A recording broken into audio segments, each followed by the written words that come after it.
Good morning, or East Coast. Good afternoon and happy Sunday. I just had this really cool connection, epiphany, aha moment, whatever you want to call it. Um, Life is just, it can be really, really good when you expect it to be really good and when you work on yourself and when you focus on what you want. And I just had, I have chills. I had this moment of, like I've been writing and thinking about what I want in life and journaling a lot. And I was in the midst of thinking about how to fine tune all the different things. I go live on Wednesdays with my sister, and we've been doing Wednesday Wake Up and talking about all the different things that have helped us. And I've been talking about things a long time. Celery juice, more fruits and vegetables, qigong, all those things. But I still, admittedly, am not really good at making them consistent and having like a consistent routine and things that I do. And when I do try to do that, I feel like it's a burden. I feel confined and I don't want to have that, right? And so all of a sudden I got this text from someone that I subscribe to that just sends like inspirational messages every once in a while, not very often. And his text was about tending a garden. And I think I've just like kind of taken it to my own place. But all of a sudden it just came together that we truly are our own gardens, right? And whatever we tend and we take care of and we nurture, that's what's going to grow. And I've known that logically for a long time, but the way it hit me this morning was just like, wow, yes, like that's the reason that I need to and I want to come up with a plan, right? Like there are a few people that I follow on social media who've planted gardens in the last few months. They're in warm temperature places. And I'm so envious of their gardens. And they're just so beautiful. And I want to learn how to grow my own fruits and vegetables. And I just haven't done it, right? Like my sister bought all the stuff to do garden in the backyard. And we have some things growing, but it's been hard. But we talk about it, like it really takes a lot of time and energy and effort and focus to get that going when you're first learning, and we're stretched and doing a lot of different things, and so we give ourselves grace and we'll get there.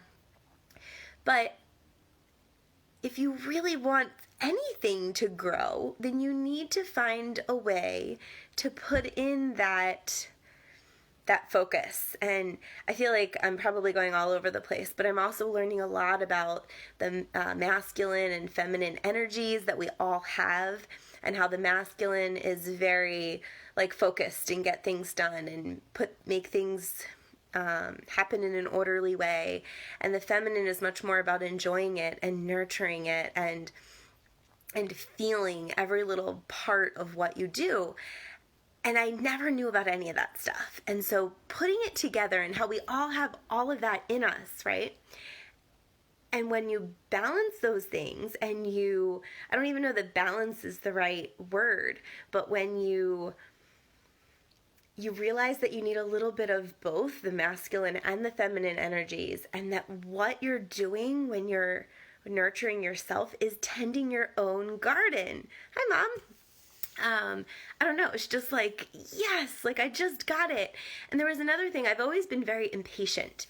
Like I love to do art, I love to create things, but I usually get bored. Like I don't want to stick it out for the long haul. So like I remember doing this pen and ink painting in grade school of an owl, and it was like these little cross hatch. You used a pen and you just did these little cross marks. And it was so tedious, and I didn't want to finish it, but it was an assignment, and so I had to. And in the end, I love that owl. I have it somewhere.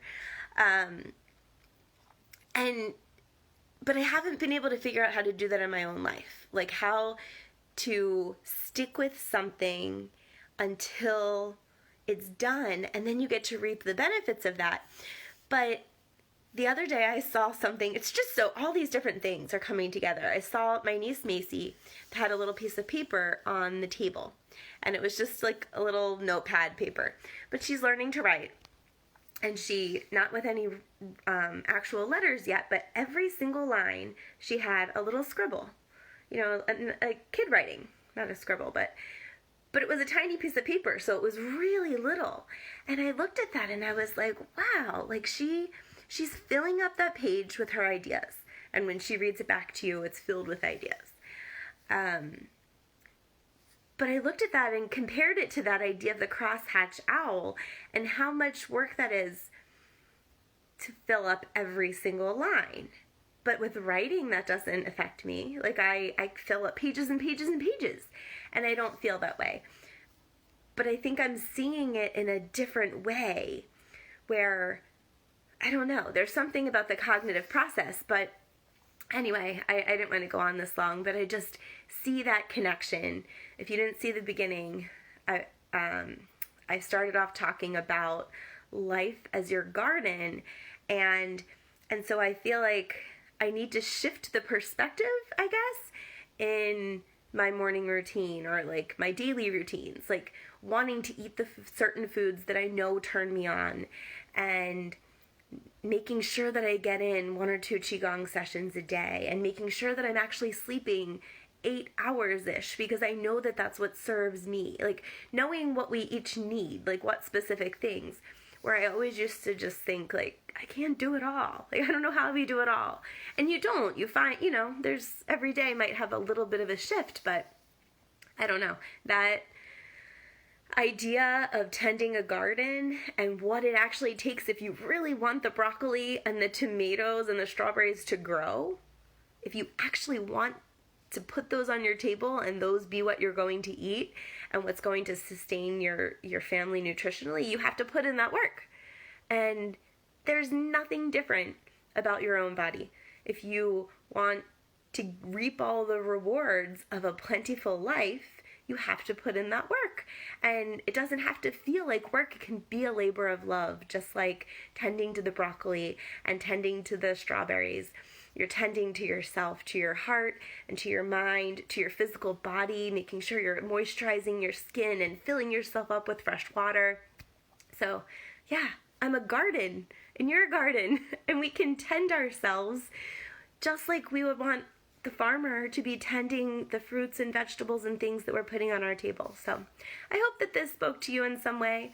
I just felt so called to share, and I haven't been sharing as much lately. So thanks for watching, and have a really beautiful, blessed Sunday. Bye.